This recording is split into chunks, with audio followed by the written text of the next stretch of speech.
Day 8 in Fiji, and we woke up in the hidden paradise. This is Jojo! Hey, good morning! Bula, everybody! Go mana! First thing was off to the chocolate factory, Coco Mana. Gemma finds the cats wherever she goes.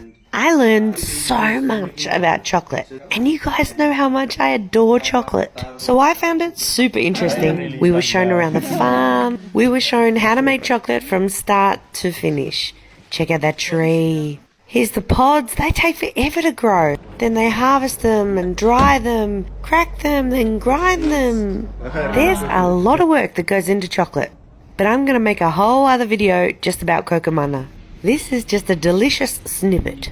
Then we learned how to make tapa, where it comes from and all the processes to make it, including how to dye it and colour it and make the patterns.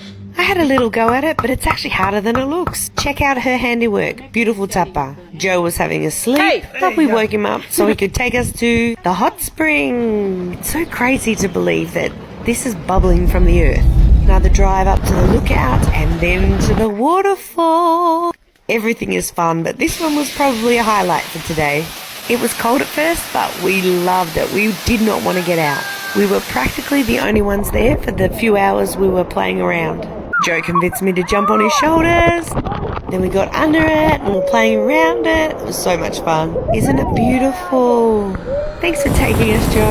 Then we drove back to the resort where we got changed and went over to Naui Island. This place is spectacular. And this super yacht, stunning. But again, I'll be back to do a whole nother video about this. We finished off the night with a quick kava session. Time for bed.